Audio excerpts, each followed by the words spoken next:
चल, let's go ahead.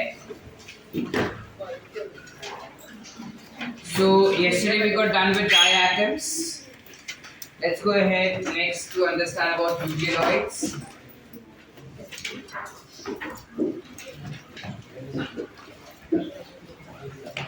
Euglenoids will be what? Autotrophic protist होगा ये, ठीक है, खुद का खाना खुद बनाता है, लेकिन ये थोड़ा चालू चीज है। मतलब क्या? मीनिंग जब सनलाइट रहता है ना,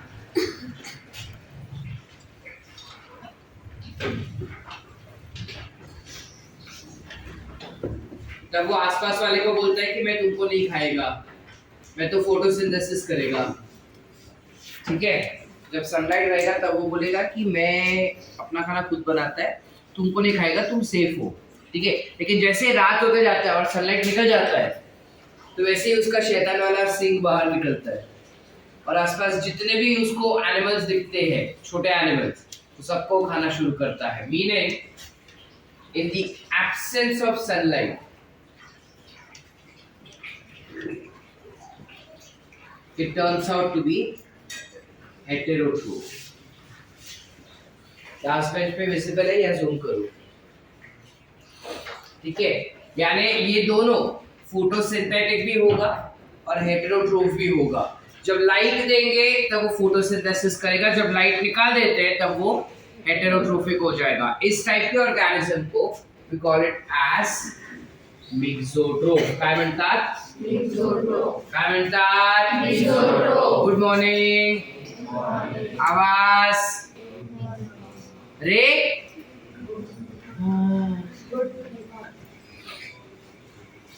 So this is called as मिक्सोट्रोफ। इसके अलावा जब यूग्लिनॉइड्स का बात करें, it has two flagella।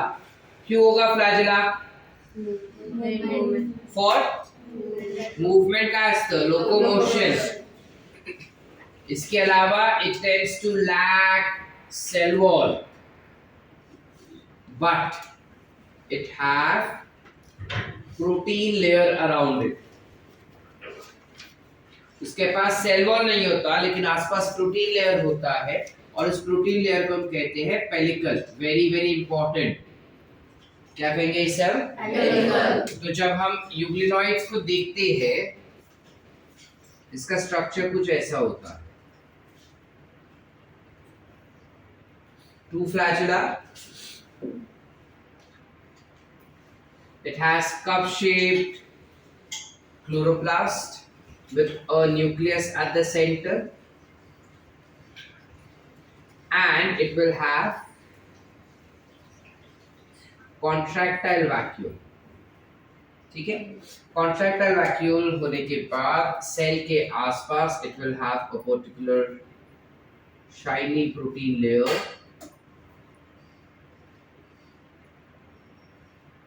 कुछ ऐसे, which will be called as what? So this will be pellicle। ये तो हमको पता ही है कि इसे हम कह देंगे flagella। This will be what? Contractile vacuole। This will be nucleus, and this will be chloroplast। Are we clear?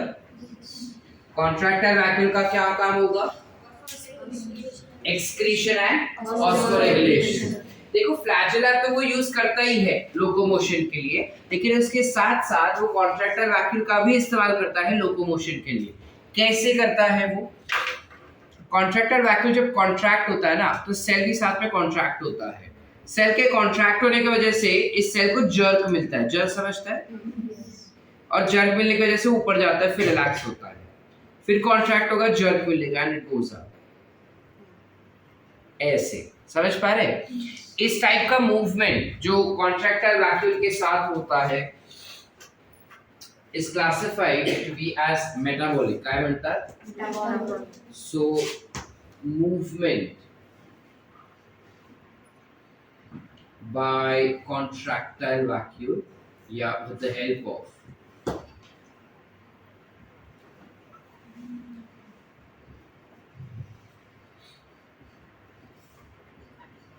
contractile vacuole will be called as metabolic. Aditya, it's 8:15. You call it as what? Metabolic. काय म्हणतात? Metabolic. चले आगे. इसके अलावा when we talk about euglenoids in a little bit more detail, euglenoids जो रहेंगे, how do they divide? They would divide by binary fission. ठीक है, ऐसे डिवाइड होने वाले वैसे.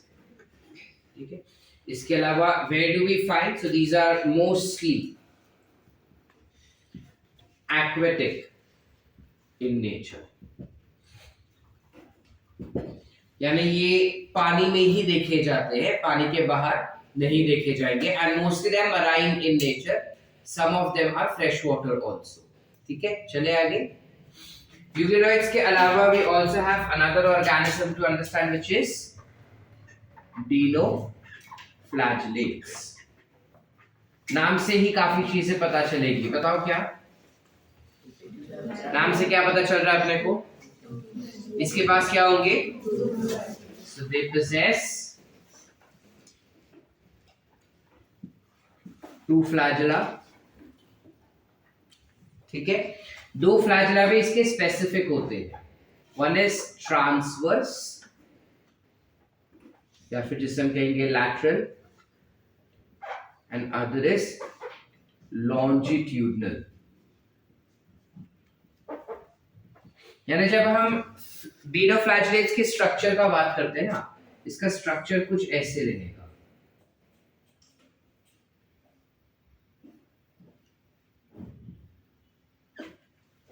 समझ पा रहे? जिसमें इसके पास दो फ्लैजिला रहेंगे. एक फ्लैजिला कुछ ऐसे जाएगा और दूसरा फ्लैजिला जो है कुछ ऐसे जाता है. समझ पा रहे? सो दोनों फ्लैजिला के लिए it has a groove. Groove म्हणजे काय? हे बघ, ह्याला आपण म्हणतात ग्रूव. इसको ग्रूव कहते हैं. ये हो जाएगा ग्रूव. समझ पा रहे? ग्रूव मतलब कुछ ऐसा कर्व, इनवर्ड कर्विंग स्ट्रक्चर को हम ग्रूव कह सकते हैं. ठीक है, तो यहाँ पे अपने को दो ग्रूव्स दिखाई देते हैं, transverse groove and longitudinal groove. For transverse flagella and longitudinal flagella. Are we clear? These are again marine autotrophs, which are brightly colored. काफी ज्यादा ब्राइट कलर होते हैं इसके पास. Like it has a red, yellow, orange, pink, blue, violet, lavender. ठीक है, तुम बोलो और वो कलर के अपने को डिनोफ्लैजिलेट्स दिख जाते हैं और इतने ब्यूटीफुल रहते हैं. गूगल माता से पूछेंगे थोड़ी देर में अपन कि कैसे दिखते हैं, वो दिखाता हूँ तुमको. ठीक है, बहुत ब्यूटीफुल कलर्स के डिनोफ्लैजिलेट्स होते हैं. और उसमें भी सबसे बेस्ट पार्ट ये होता है that they have capability of bioluminescence. What is bioluminescence? हाँ हाँ हाँ, अंधेरे में चमकना इज कॉल्ड एज बायोल्यूमिनेसेंस. तुम पढ़ चुके हो टीनोफोरा में. ठीक है, तुम वो गाना देखे होगे ना, तेरी गलियां, श्रद्धा कपूर वाला. देखा है? उसमें पता है श्रद्धा कपूर वो ऐसा ब्लू कलर का चमकता वेव्स होता है, उसको ऐसे करके. So that blue colour thing which is shining is nothing but dinoflagellates. ठीक है, डिनोफ्लैजिलेट्स का जो सेल होता है, उनका cell wall is composed of cellulose. Is it destructible और नॉन डिस्ट्रक्टिबल? डिस्ट्रक्टिबल. इसको हम तोड़ सकते हैं. ठीक है, अनलाइक डायएटम्स जिसका सेल वॉल हम नहीं तोड़ पा रहे थे, इसका सेल वॉल हम तोड़ सकते हैं. ठीक है, इसके अलावा dinoflagellates में you have one example. You have a red colored dinoflagellate जिसका एग्जाम्पल है गोनियोलेक्स. ये जो गोनियोलेक्स है ना, ये लाल रंग का होता है. तो ऐसे ये पूरे समुद्र में डिस्ट्रीब्यूटेड होता है, यानी पूरे समुद्र में फैला हुआ होता है. लेकिन कभी कभार क्या होता है कि ये जो गोनियोलेक्स होता है ना, वो इकट्ठा आ जाते हैं. अब सपोज ये पूरा समंदर है जिसमें पूरा गोंडोलेक्स फैला हुआ है, ठीक है। अब जब वो इकट्ठा आते हैं ना तब एक पूरा ऐसा बैंड बना देता है, उस बैंड को you call it as red tide on sea, या फिर you can call it as red sea tide which has been formed by Borneolix, ठीक है। ये जो रेड टाइड होता है at this region, the organism कौन सा है? Borneolix tends to release toxin which is called as sexitoxin. वो ये टॉक्सिन रिलीज करता है, इस टॉक्सिन का नाम है सैक्सीटॉक्सिन। सेक्सी नहीं, सैक्सी है, डिफरेंस है, ठीक है। It releases saxitoxin and this saxitoxin tends to kill aquatic organisms below। मतलब ये पूरा ऐसा बेल्ट बनाया, इमेजिन कर पा रहे, पूरा ऐसा बेल्ट बनाया, ठीक है। उस बेल्ट में जो भी ऑर्गेनिज्म है, कौन सा ऑर्गेनिज्म है? गोंडोलेक्स। वो गोंडोलेक्स कुछ टॉक्सिन प्रोड्यूस करता है, वो टॉक्सिन को प्रोड्यूस करके नीचे छोड़ते जा रहा है, तो उस बेल्ट के नीचे जितने भी प्लांट्स और एनिमल्स है ना, सारे मर जाएंगे इस टॉक्सिन की वजह से। Are we clear everyone? Yes. Everyone? Yes. Any doubts? No. Clear है? Rhinoflagellates clear? Euglenoids clear? Yes. That's it. With that we end up with your kingdom Protista. ठीक है, लिखे। We next jump for the new kingdom, which is kingdom fungi.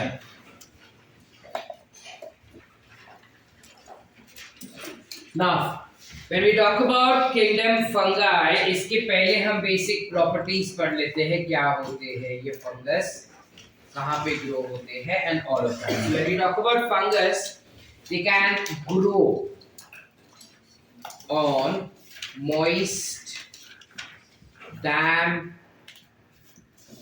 warm and shady places.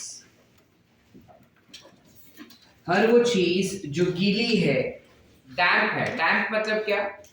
Moist यानी थोड़ा सा गीला होना, डैम्प यानी पानी से लथपथ होना, ठीक है, कीचड़ जैसा, ठीक है। Whereas warm होना चाहिए वो थोड़ा, and plus it has to be shady, sunlight में नहीं होना चाहिए डायरेक्ट वो। इस टाइप की जगह में फंगस आसानी से ग्रो हो जाता है। इसके अलावा जब हम फंगस का मोड ऑफ न्यूट्रिशन देखेंगे, यानी वो खाना कहाँ से लेता है, so it can be decomposer, वो चीजों को डिकम्पोज कर सकता है, यानी मरे हुए ऑर्गेनिजम्स को तोड़ना, लार्जर कॉम्प्लेक्स केमिकल्स को स्मॉलर में कन्वर्ट करना, इस डिकम्पोजर्स हो सकते हैं। They can be saprophytes. What are saprophytes? The one who grow on dead living organisms. They can be parasites. What are parasites? who tends to take up food from other organisms, or they can be coprophilous। क्या होते हैं ये हमको नहीं पता sir. What is coprophilous? Coprophilous are dung feeders। Coprophilous यानी dung feeders, वो cow dung, buffalo dung, dog dung, cat dung, कोई भी dung, ठीक है, उस पे जब वो फीड करता है फंगस तो उसे हम कहेंगे coprophilous। Are we clear? Yes or no बेटा? Yes. जाग रहे क्या? Yes. तो समझ रहे हैं? Yes. चले आगे। Yes. इसके अलावा फंगस का बात करेंगे तो fungus can live symbiotically. Symbiotic म्हणजे काय? डिपेंड ऑन अदर ऑर्गेनिज्म, और इट कैन बी एसिम्बायोटिक या नॉन सिम्बायोटिक। अगर वो सिम्बायोटिक है तो या तो वो अलगे के साथ जुड़ के रह सकता है, या तो किसी प्लांट के रूट के साथ जुड़ के रह सकता है। अगर वो अलगे के साथ जुड़ रहा है तो उसे हम कहेंगे लाइकेंस। अगर प्लांट के रूट्स के साथ जुड़ के रहता है तो उसे हम कहेंगे माइकोरिजा। या माइकोराइजे। समझे कि नहीं समझे? फंगस जो होता है या तो वो अलगे के साथ सिम्बायोटिक एसोसिएशन करके रहेगा। अगर वो अलगे के साथ सिम्बायोटिक एसोसिएशन करके रहता है तो उसे हम कहेंगे लाइकेन। लेकिन अगर वो किसी प्लांट के रूट्स के साथ जुड़ के रह रहा है तो उसे हम कहेंगे माइकोराइजे। क्यों माइकोराइजे? बिकॉज माइको मतलब रूट, राइजा माइको मतलब फंगस, राइजा मतलब root. So mycorrhiza is nothing but fungus that grows along with roots. Are we clear? Study of fungus is called as mycology. याद रखना. Myco is fungus, logy is study. So fungal study will be called as mycology. इसके अलावा जब हम fungus का बात करते हैं, फंगस जो होते हैं उनका cell wall is composed of chitin. It is composed of chitin and some more polysaccharides, जिसे हम फंगल पॉलीसैकेराइड्स कह सकते हैं या फंगल सेल्यूलोज कहते हैं काफी बारी। Instead of polysaccharides you can also write as fungal cellulose भी रहते हैं उसके अंदर, ठीक है। But majority of the component that you see in fungus is chitin. Chitin क्या होता है? It's a polysaccharide composed of एक ही चीज, this composed of, जोर से बोल, composed of NAD, which is what? N-acetyl glucosamine. उसके अलावा इसके पास फंगस का सेल्यूलोज थोड़ा अलग होता है, तो फंगल सेल्यूलोज भी होता है, which is generalized to be as polysaccharides. इसके अलावा फंगस जो रहेंगे they are composed of network of filamentous structure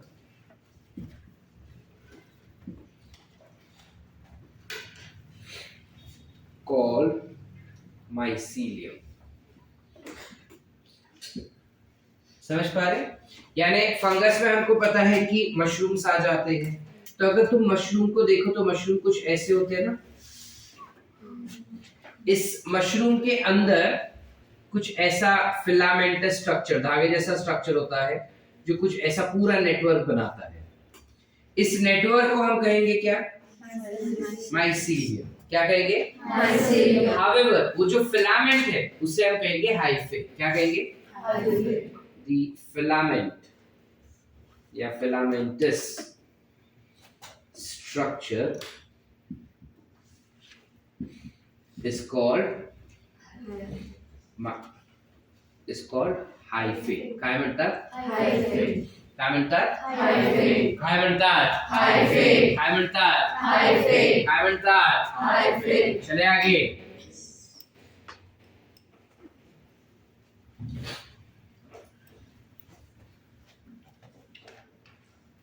चलो, ये जो हाइफे होता है ये दो टाइप का हो सकता है। Either this hyphae can be multinucleated and unicellular, या फिर उल्टा it can be multicellular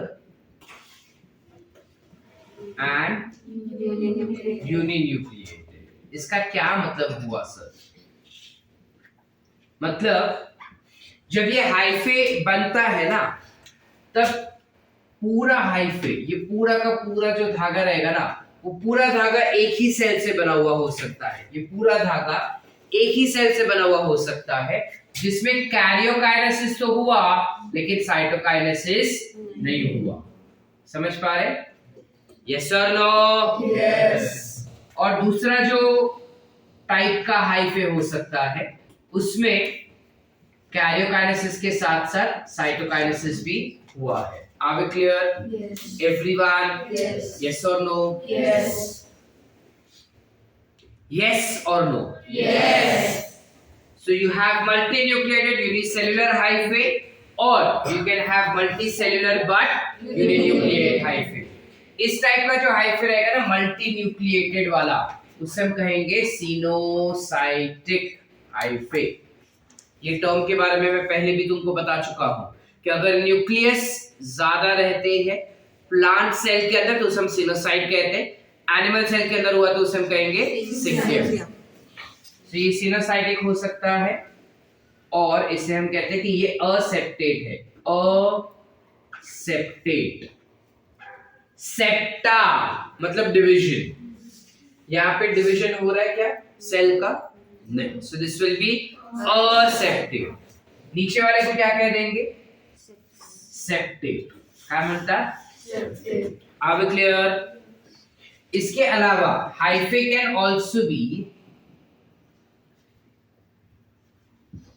hyphae can also be branched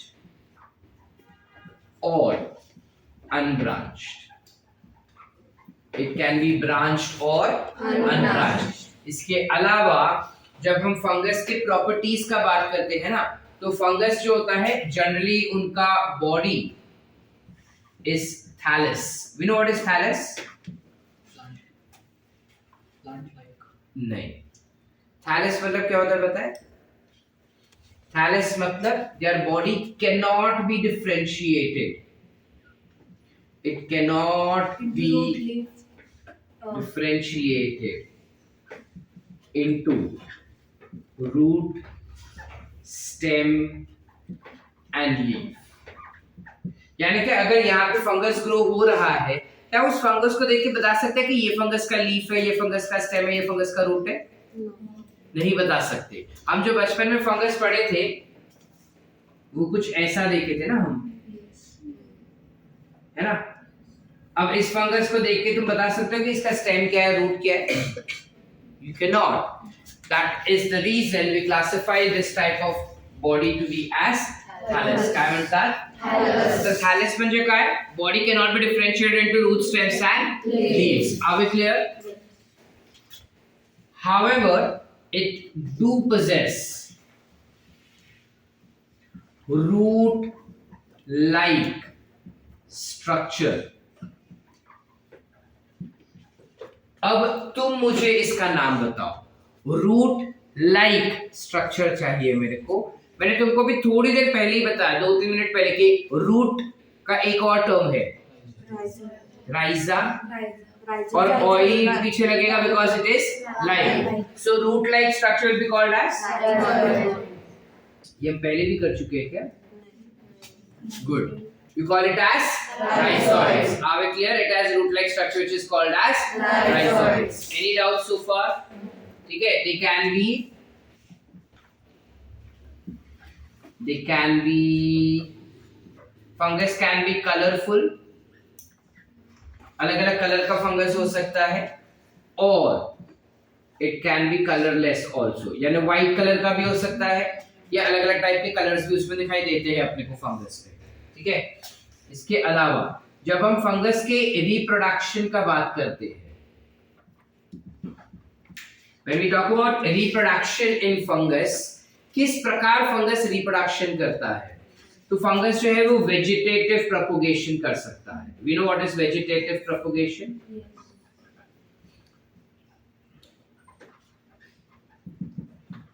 vegetative propagation कर सकता है जिसमें हमारे पास एग्जाम्पल होगा बाइनरी फिशन, जो वो कर सकता है, या फिर it can perform fragmentation. Are we clear? जब एसेक्सुअल रिप्रोडक्शन का बात आता है,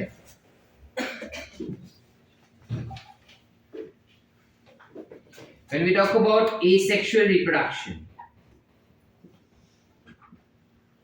for asexual reproduction they can have different types of spores which are produced, like conidia बना सकता है वो spore production के समय पे, या फिर it can form zoospores,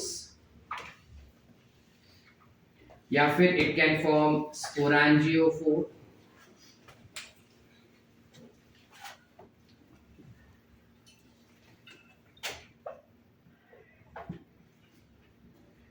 स्पोरैंजियोस्पोर बना सकता है वो, या फिर वो अप्लानोस्पोर भी बना सकता है। इस टाइप के अलग अलग स्पोर्स बनाता है वो जब एसेक्सुअल रिप्रोडक्शन करना होगा। और इसमें भी जूस्पोर इकलौता ऐसा स्पोर है जो मोटाइल होता है, बाकी सारे नॉन मोटाइल होंगे। ठीक है, जब वो सेक्सुअल स्पोर बनाएगा, जब वो सेक्सुअल रिप्रोडक्शन बनाता है, जब वो सेक्सुअल रिप्रोडक्शन करेगा, तब दो तरीके से कर सकता है, या तो वो गैमीट्स बनाएगा या तो वो स्पोर्स बनाएगा। ठीक है, दोनों अल्टीमेटली होते ऑलमोस्ट सेम है, पर थोड़ा अपने को टर्म्स में डिफरेंस आ जाता है। तो जब हम सेक्सुअल स्पोर्स का बात करेंगे कि कौन सा सेक्सुअल स्पोर बनाता है, तो you have something called as ascospore, basidiospore, you have zygospore,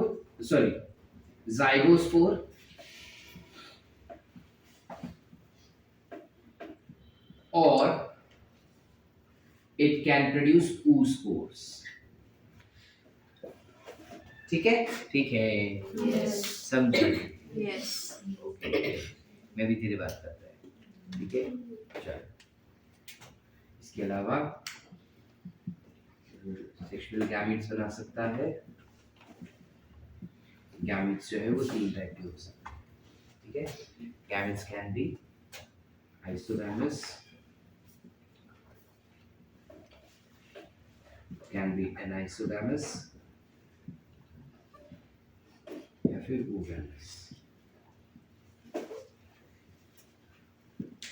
ठीक है, तीन टाइप के गैमेट्स बन सकते हैं, आइसोगैमस, एनाइसोगैमस या फिर oogamous। आइसोगैमस, आइसो मतलब सेम, सो सेम टाइप के गैमेट्स, यानी मेल और फीमेल दोनों सेम दिखाई देंगे। या फिर एनाइसोगैमस, मेल और फीमेल में थोड़ा थोड़ा डिफरेंस रहेगा, सारे प्रॉपर्टी सेम रहेंगी, एक आधा चीज अलग हो सकता है।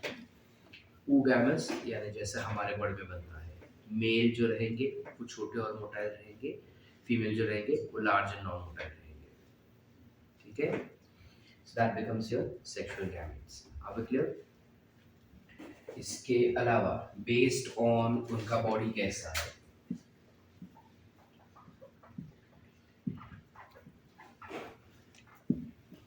based on thallus, they can be classified into 4 categories, which is phycomycetes, ascomycetes, basidiomycetes,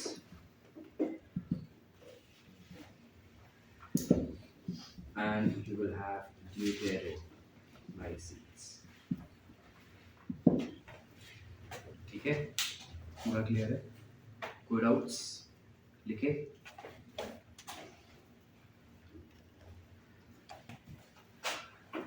चलो, we go for first fungus, which is Phycomycetes. ये Phycomycetes की क्या खासियत होती है? चलो अभी इधर देखो, I'm not erasing that. Last वाला बाकी है, बीच वाला इरेज कर दूं? This one is done. Phycomycetes का बात करते हैं। Phycomycetes क्या होते हैं? These are also called as algal fungi. क्या कहते हैं? Algal fungi. When we talk about Phycomycetes, they tend to grow in moist, damp, and shady places. ठीक है? They can also tend to grow on moist wooden lagoons. Moist wooden lagoons क्या होते हैं? Moist wooden यानी गीला लकड़ा, lagoon यानी दलदल जैसा इलाका। ठीक है, तो दलदल जैसे इलाके में जब लकड़ा बहुत सारा फैला हुआ रहेगा तो उस टाइप के स्ट्रक्चर, दलदल नहीं बोलेंगे, but then a place where you have more of water which is been seen, damp regions. ठीक है, which is having high salinity, that's why it becomes lagoon. ठीक है, अपार्ट फ्रॉम दैट जब हम फाइकोमाइसीट्स का बात करते हैं, इसका मोड ऑफ न्यूट्रिशन में it can be decomposers, it can be saprophytes, or it can also be parasites. ठीक है, या तो डिकम्पोजर हो सकते हैं, या तो ये सैप्रोफाइट्स हो सकते हैं, या तो ये पैरासाइट्स हो सकते हैं। इसके अलावा जब हम इसके रिप्रोडक्शन का बात करें,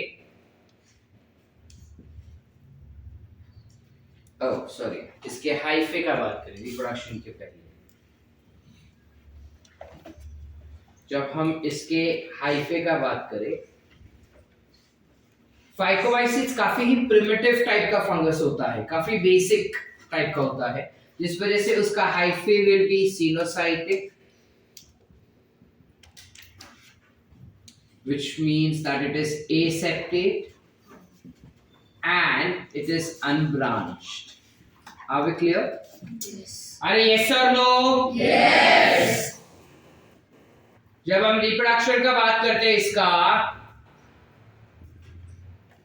तो वेजिटेटिव प्रोपगेशन में तो सेम चीज ही दिखाता है, which is what? Binary fission or fragmentation. Nothing new. When we talk about its asexual reproduction में it will show us asexual spores, which is zoospores बनाता है वो,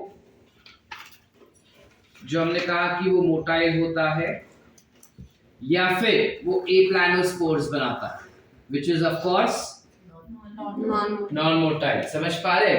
Yes. Either it is motile spores that it is producing, or it will produce non-motile spores. ये जो इसका property है ना कि एसेक्सुअल रिप्रोडक्शन के दौरान वो या तो जूस्पोर्स बनाएगा या एप्लानोस्पोर्स, ये सेम प्रॉपर्टी अलगे के पास भी होता है। अलगे भी एसेक्सुअल रिप्रोडक्शन के दौरान या तो जूस्पोर्स बनाता है या एप्लानोस्पोर, जिस वजह से we call phycomycetes to be as algophyte. ठीक है, जब सेक्सुअल रिप्रोडक्शन का बात आता है, so for sexual reproduction it will produce something called as zygospore.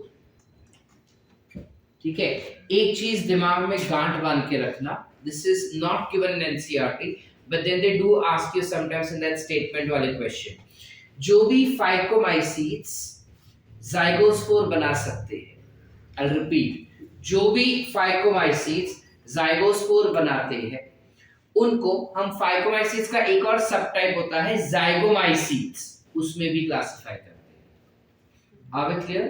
जो भी फाइकोमाइसीट्स जाइगोस्पोर्स बनाते हैं, they will be classified as zygomycetes. ये अलग से फंगस का क्लास है क्या सर? नहीं, फाइकोमाइसीट्स का ही सब टाइप होता है। Are we clear? Did we understand? Since NCERT में नहीं दिया, हम वो चीज यहाँ पे लिखेंगे भी नहीं फिलहाल, ठीक है, बिकॉज वो हर बार नहीं आते, कभी कभार कोई रेफरेंस बुक्स में जब तुम सॉल्व करोगे तब तुमको आएगा उसके अंदर। इसके एग्जांपल्स क्या होंगे, कौन से ऑर्गेनिजम्स, कौन से फंगस अपने को फाइकोमाइसीट्स में दिखाई देंगे?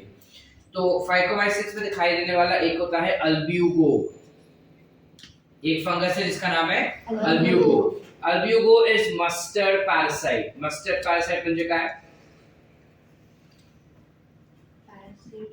इट्स अ पैरासाइटिक फंगस जो मस्टर्ड प्लांट के ऊपर दिखाई देता है ग्रो होते हुए, ठीक है? Yes.